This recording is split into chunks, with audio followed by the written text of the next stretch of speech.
pang 200. Dito naman tayo ngayon sa tree planting. Broadcast tree ngayon, tree growing pala. Kaya naman kasi magkakalapit. Yes. So ilan po itinanim natin dito ngayon, ma'am? Sir, 200. Tayo, tree growing na tayo. Tree growing ngayon, tree growing. Nagtanim tayo dito noong 2015. Nagwidon. So, nagre-replant na at saka nagdadagdag. Pero yung tree growing, kaya nga ang sabi ni Sir, pag madadalaw mo, magdala ka ng tubig, diligan mo din. Hindi lang natin basta itinanim mo yun, tapos iiwan na natin. Babalik-balikan natin yan. So ito ma'am, bakit ginagawa natin ito taon-taon? Naging part ng commitment yan, di ba? KBP at saka DILG. Before, noong 2011, part natin sa NGP program ng gobyerno. So nakipag-partner ang KBP. Originally it's a one-day simultaneous tree planting ng lahat ng KBP chapter sa buong Pilipinas. At yung una, Arman, sa buong Pilipinas tayo, Nueva Ecija chapter, ang pinakamadaming na itanim, 11,000. Nara, seedlings lang nun, maliliit pa seedlings sa Luzon, Magsaysay. At may signal number 2 pa nun. So madami din tayo nakasama. So, naging tauna na natin ito na commitment. Not just for this generation but for the next generation. Lalo na tayo ay nasa Nueva Ecija. Alam naman natin may Sierra Madre Mountain na kailangan ay medyo inaalaga-alagaan din at ang kapaligiran natin. So, yun lang na ano natin sa environment. Hindi lang tayo nagbo-broadcast, iba, public awareness din to, pero nandun tayo, kasama tayo. So, since 2011, ang Senro kasama natin. Okay. Wala tayong problema sa seedlings, sa saplings. So, Arman, na-miss natin sila. Na-miss natin sila this year. Nag-motorcade tayo palagi, mga 40 plus na sasakyan. Pero first time this year na tayo mga broadcasters lang ang nagtanim. Pinili natin tong tahimik lang, lalo na at tree growing na tayo ngayon. And then, it is also dedicated in memory of Forest for August na palagi natin kasama since 2012 na siyang katuwang natin sa ating KBP Oakland broadcast. Sir, kamusta naman yung program natin sa NGP at yung suporta na lagi ninyo pinagkakaloob dito po sa KBP? Patuloy naman pong ginagawa ng aming ahensya yung role namin sa community. Yung kung sa greening program natin is minomonitor po yan. Tapos ngayon po hindi lang gaya po ng nabanggit kanina, hindi lang po tree planting kundi tree growing activity na po tayo.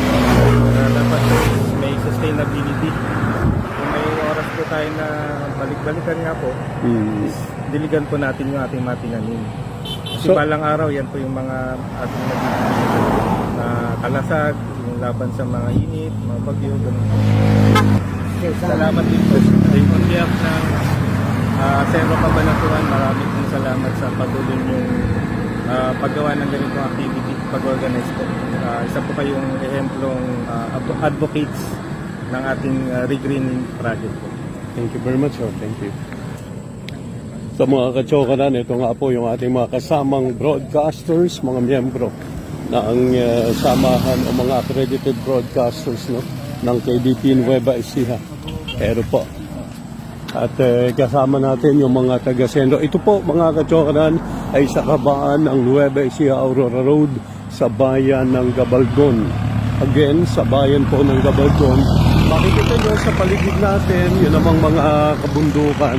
Ay, alam ko may housing project doon Okay, so pero po talagang matiyaga po na nagtatanim itong ating mga kasamang mga broadcasters mula po sa iba't ibang mga himpilan ng radyo. So, siyempre, pangunahin po, kasama dyan, ay si Randy Boy, si Ma'am, okay, si Ma'am Christine, ang KBP Nueva Ecija chapter na pinamumunuan po, pinangungunahan ng ating chairperson, Miss Joy Galvez Dominado.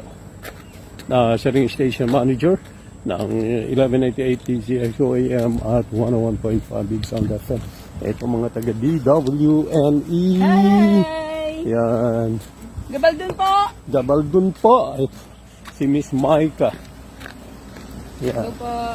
At si Engineer Birthday Boy, kabe birthday niya. No? Happy birthday! Yeah.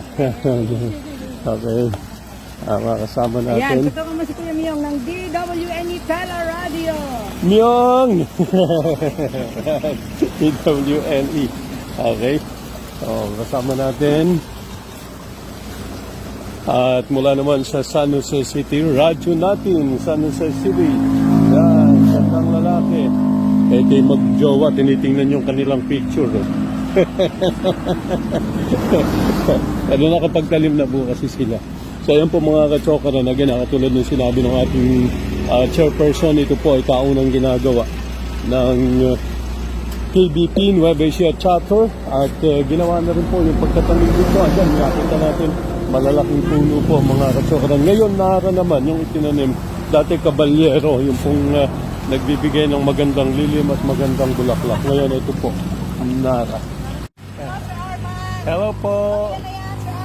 Ito mga kachokaran, ito Maraming salamat po at mula nga rito sa bayan ng Gabaldon, sa lalawigan po ng Nueva Ecija. Ito ang tree growing activity ng kapisanan ng mga broadcaster ng Pilipinas Nueva Ecija Chapter sa panguna po ng ating station manager ng 101.5 Big John FM at 1188 DZXOAM at chairperson ng KBP Nueva Ecija, chairperson ng Vanguard Radio Network, si Ms. Joy Galvez Dominado. Thank you very much po. Magandang umaga. Ingat po tayo lagi. Ingat.